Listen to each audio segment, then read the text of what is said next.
Hi කොහොමද ඔයාලට? ඔයාලා හැමෝම හොඳින් ඉන්නවා කියලා මං හිතනවා. ඉතින් අද මම මගේ පළවෙනි ඩේ ව්ලොග් එක ඔයාලත් එක්ක ෂෙයා කරගන්නවා.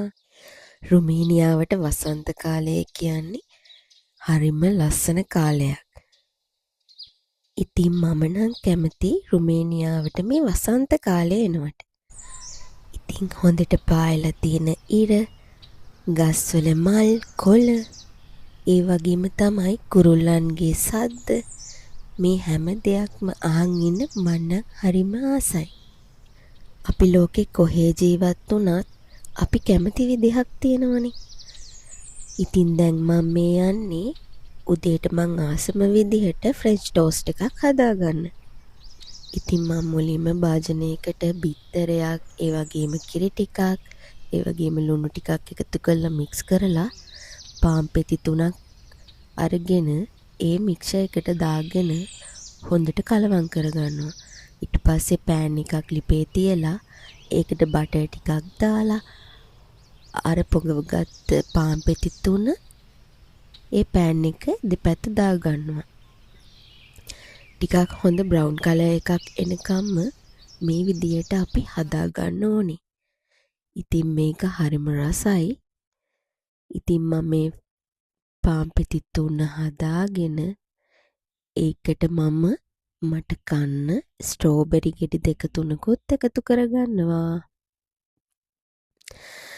ඉතින් මම කැමතිම විදිහට කොෆි එකක් හදාගෙන උදේ කෑම වේලේ රස බලන්න තමයි මම දැන් මේ ලෑස්ති වෙන්නේ. ඉතින් මේ මල් ජාතිය නම් නිකම්ම එළිය වැවෙන මල් ජාතියක්. ඒත් ඒ මල් හරිම ලස්සනයි වාසයකට දැම්මම. ඉතින් මං හරිම ආසයි ඒවා මේ විදිහට තියාගන්න. ඉතින් මං දැන් හදන්නේ දවල්ට උයන්න ලෑස්ති වෙන්නේ. අද ඉතින් මං විශේෂ මෙනු එකක් තමයි හදන්නේ.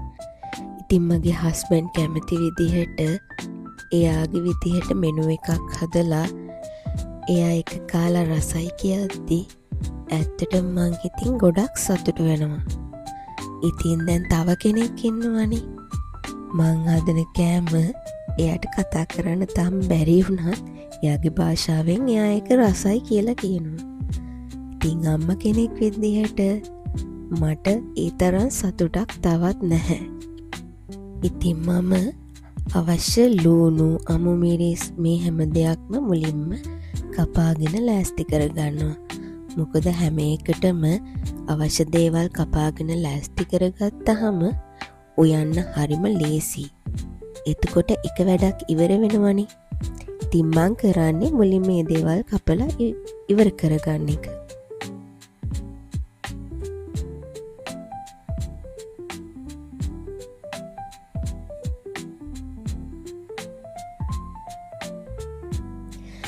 ඉතින් මට මාළු මිරිස් නැති හින්දා මං අද ඩෙවල් එකට පාවිච්චි කරන්නේ මේ බෙල් පෙපර් ගෙඩිය.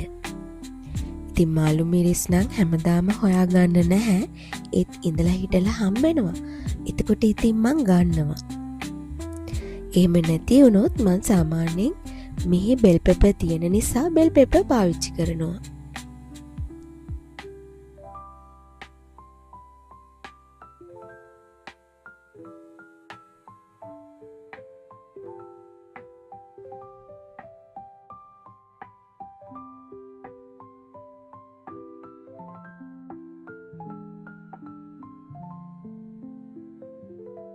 ඊට පස්සේ මම මුලින්ම කරන්නේ මම ලුණු අමු මිරිස් කපාගත්ත තැන පිරිසිදු කරගන්නවා.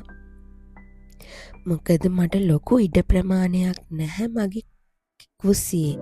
මොකද තියෙන චූටි ඉඩෙන් මම ලොකු දෙයක් කරගන්න ඕනේ.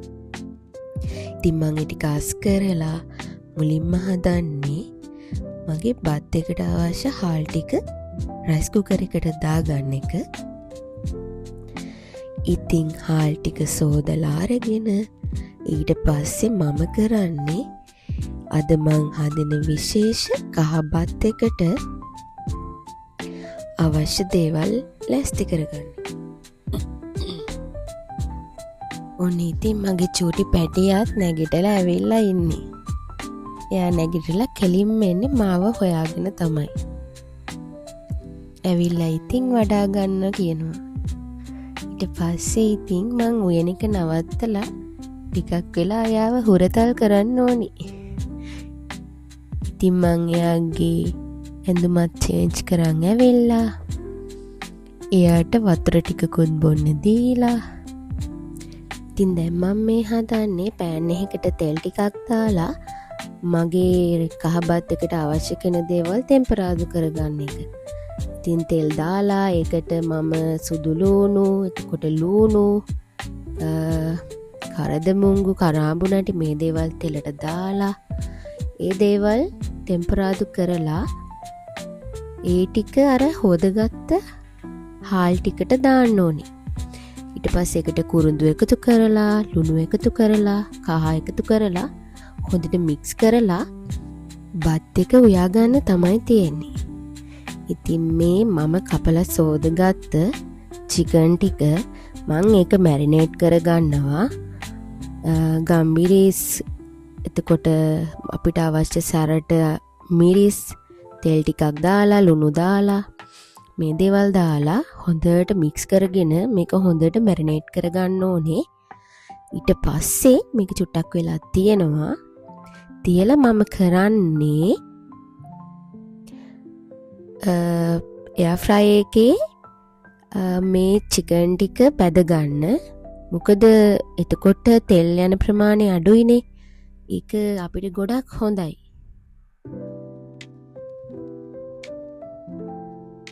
ඉතින් චිකන් ටික එයා ෆ්‍රයි එකට දාලා ඉවර වෙලා මං කරන්නේ මට එකතුන භාජන ටික ඒ ටික හොදලා අයින් කරගන්න එක.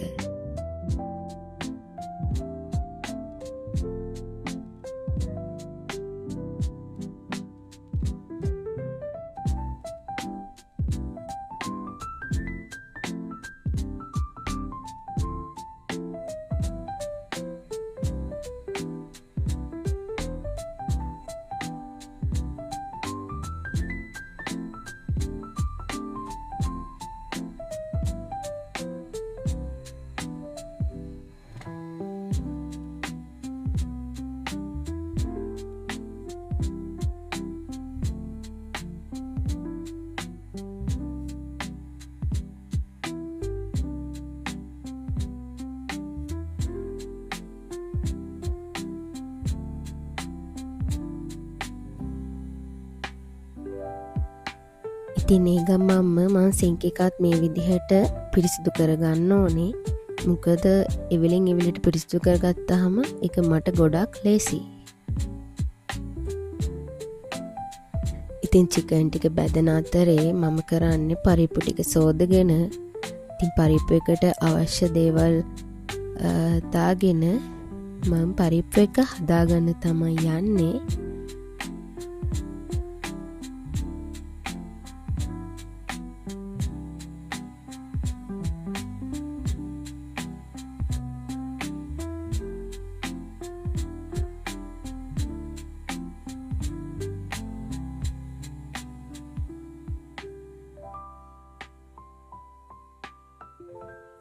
ඉතින් මං අද මගේ කහබත් මෙනු එකට අන්නාසි කරියක් හදාගන්න තමයි හදන්නේ.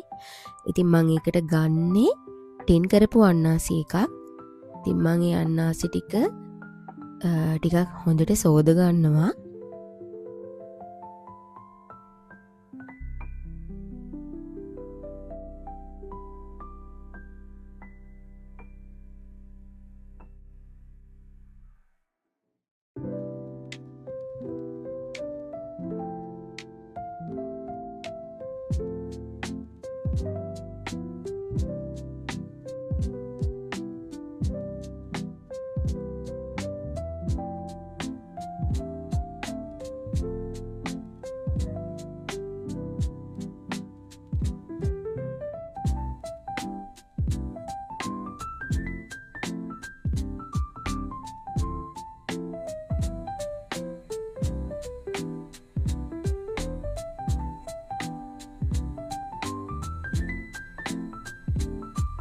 ඊට පස්සේ අන්නාසි ටික භාජනයකට දාලා ඒකට එක හදාගන්න අවශ්‍ය දේවල් මං ඒකට දාගන්නවා.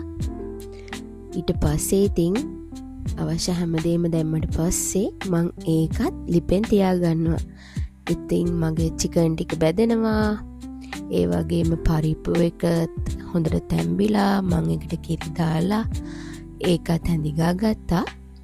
ඊට පස්සේ මං කරන්නේ පරිප්පු එක තෙම්පරාදුවක් දාගන්නවා. ඉතින් පරිප්පු තෙම්පරාදු කරාමනේ රස අපි ගොඩක් කන්න කැමතිත් පරිප්පු තෙම්පරාදු කරලානේ.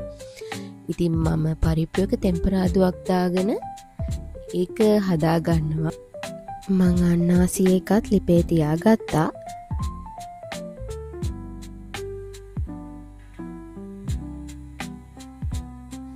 ඉතින් ඔය අතරේ මගේ බත් එකත් දැන් හරි ගිහිල්ලා තියෙන්නේ. බත් එක හොඳට ඉදිලා.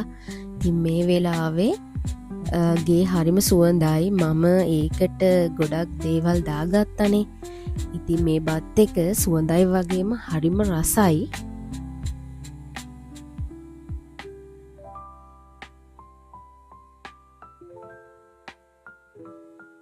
ඉතින් ඔය අතරේ මගේ අන්නාසි එකත් ඉදිලා මං ඒකට කිරි දාගන්නවා. ඉතින් කිරි ගොඩක් දාගන්න නැහැ. මම මේක හින්දලා වගේ හදාගන්න නිසා.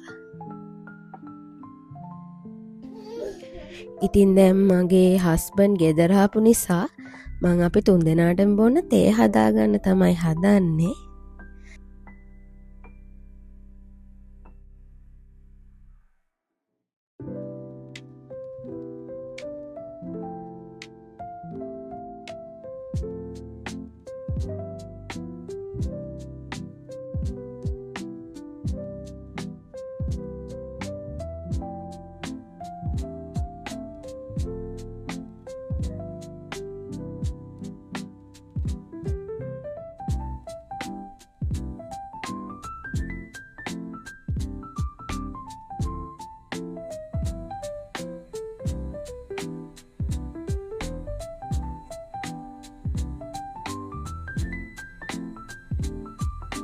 ඉතින් මේ වෙලාවට තමයි අපි දෙන්න ටිකක් තොරතුරු කතා බහ කරන වෙලාව.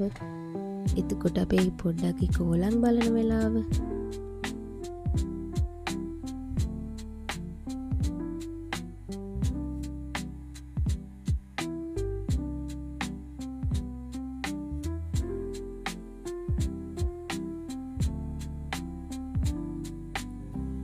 ඉතින් මේ තරම් එළිය තිබුණට දැන් හරියටම 7:00 විතර ඇති.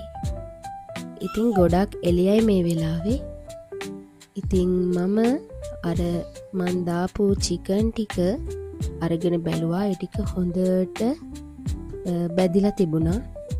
ඊට පස්සේ මම හිතුවා ඩෙවල් එක හදාගන්න.